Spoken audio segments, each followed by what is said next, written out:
où la kamikaze, une jeune fille d'environ 12 ans, a été découverte décapitée. Je crois qu'elle avait le produit explosif autour du cou. Et tout le monde était alerté, les populations couraient de partout. Aujourd'hui, les populations ont peur. Tout le monde a peur de vivre ici. Ça, nous devons tous nous regarder dans le miroir. Cette histoire ne concerne pas que les militaires, elle concerne toutes les populations. L'un des blessés dit avoir vu celle par qui le drame est venu. Elle s'est tenue devant un vidéoclub tout de blanc vêtu. Je suis allé acheter du papier pour emballer du pain. Après, j'ai entendu une détonation et nous avons fui. À peine les populations de l'extrême nord commencent à oublier le mercredi noir, un autre survient. Celui-là s'appelle Samedi noir. 25 blessés de cette attaque terroriste ont été conduits, on l'a dit, à l'hôpital régional de Maroua, où les personnels en service sont appuyés par les médecins militaires et les médecins sans frontières. Des tentes médicalisées et des salles de soins accueillent les blessés encore sous le choc. Le personnel de santé est fortement mobilisé. Les détails avec Djamo Haman de CRTV Extrême Nord. La prise en charge a été rapide à l'hôpital régional de Maroua. Les premiers blessés ont été internés aux urgences, d'autres ont été admis sous une tente médicalisée affrétée par Médecins sans frontières. Les médecins militaires, mobilisés également pour la circonstance, administrent les premiers soins. Au stade actuel, nous sommes à près de 2 heures de soins. Et ce que nous faisons ici, c'est le triage. Après les premiers soins, après le relevage. Les malades qui peuvent marcher, on les amène, on les transfère à la tente qui a été montée par Médecins sans frontières. Et les malades qui ne peuvent pas marcher, ils bénéficieront d'une autre consultation avant de prendre des décisions. Et certains malades sont déjà au niveau du bloc opératoire et d'autres sont en soins dans d'autres salles. Les blessés visiblement traumatisés et apeurés se rappellent de cette onde de choc violent. J'ai entendu seulement la bruit qui m'a touché seulement. Moi j'ai fui, moi je crois que c'est la masse. J'ai vu que je suis blessé ici et partout, j'ai vu les gens pousser, les aimés se pousser à faire aussi. J'essaie à côté de mon oncle, il voulait la viande. On ne savait même pas ce qu'il avait exploité seulement. On a vu, et tous les monde tombés à terre. Les gens payent même, beaucoup de monde, ils sont vraiment morts. Alors, on va t'amener là-bas. C'est pas là. Bon. Alors, il se lève et on l'amène. Vous l'amenez à Médecins sans frontières. Dans l'enceinte de l'hôpital, les membres des familles des différentes victimes se bousculent pour savoir l'état de santé des leurs. Si les 79 blessés ont été plus chanceux, 20 autres victimes ont péri. Leurs corps ont été mis à la morgue de l'hôpital régional.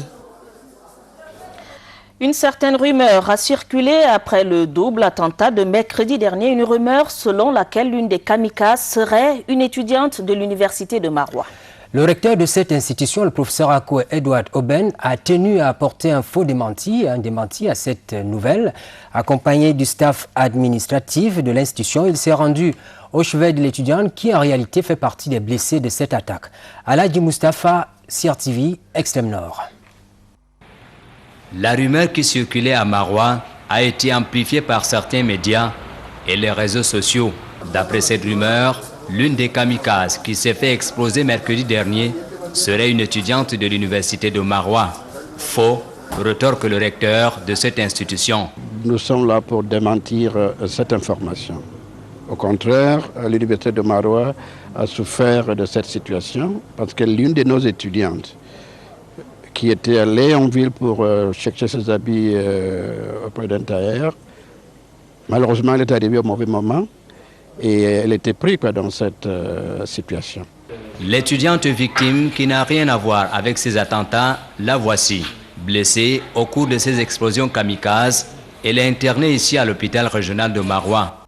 J'étais assise devant la porte du tailleur pour attendre mon habit pour qu'il puisse finir. J'ai entendu seulement le bruit et je me suis retrouvée à terre. Quand j'ai levé ma tête, j'ai trouvé seulement le couloir, c'était devenu sombre. Et j'ai vu un garçon qui partait, je l'ai appelé, il m'a aidé. Ces jours ne sont pas en danger, à en croire les spécialistes. Elle a eu des blessures légères et elle est consciente actuellement et elle va mieux. Elle va nettement mieux actuellement. Elle est hors de danger. Voilà qui remet donc les choses au clair. On l'a signalé un instant à Tabadine, le gouverneur de la région de l'extrême nord a présidé ce jour une réunion de crise à Maroua.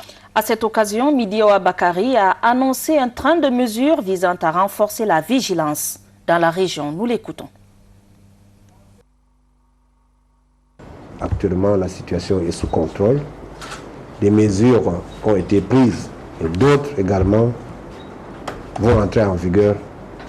Au rang de ces mesures, il convient de rappeler la revitalisation du comité de vigilance. Parce que le ministre de la Défense nous l'avait souligné ici, la secte a muté, d'où la nécessité de requérir la collaboration franche et étroite de la population.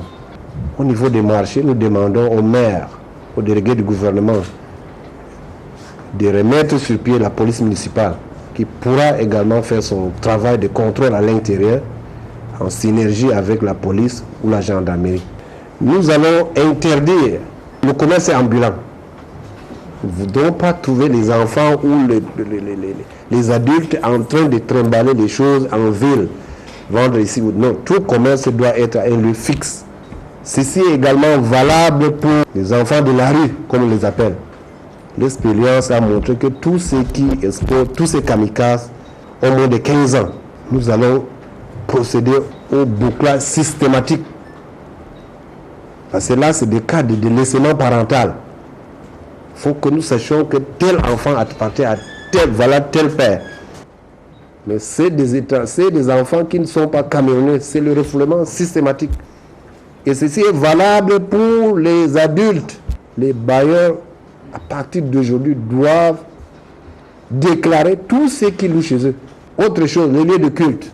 Donc nous allons réduire au maximum les lieux de culte.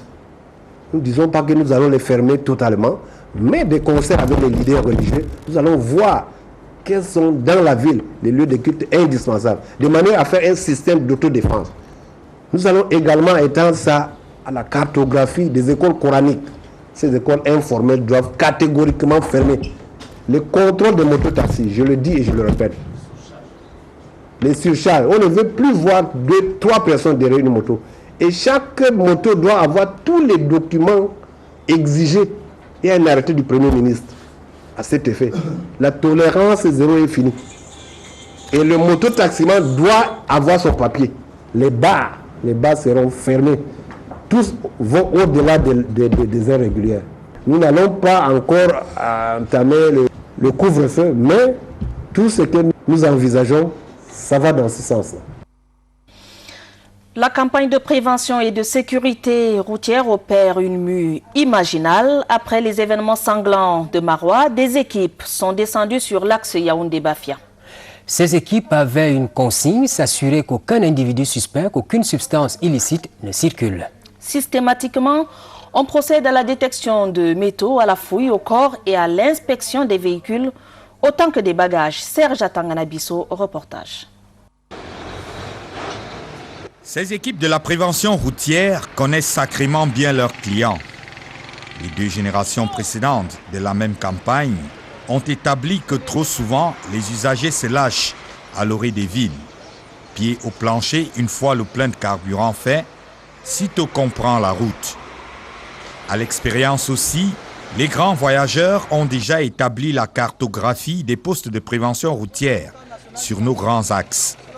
Du coup, ce week-end, ce n'était plus en Komtou qu'il fallait guetter le radar de la route de l'Ouest, plutôt à Olembe, des kilomètres avant. Un jeu de jambes qui fait les affaires du trésor public. Content, pas content, on paye d'abord. Mieux, chacun s'en tire avec ce pense-bête gracieusement offert, le guide du routard idéal. À la limite de la routine pour ces messieurs-dames Pandore, car l'heure est plutôt à la sécurité renforcée.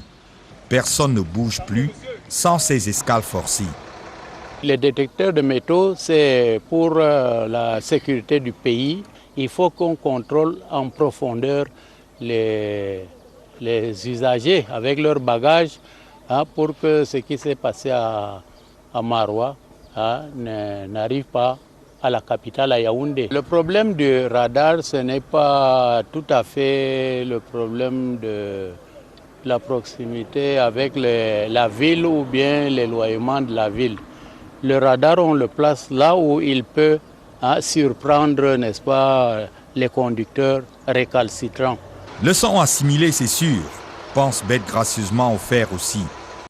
Lui en a spécialement besoin. Son camion est un danger roulant. Tort partagé avec son patron. La sécurité sur la route, il n'y a pas que ceux qui voyagent qui sont donc concernés.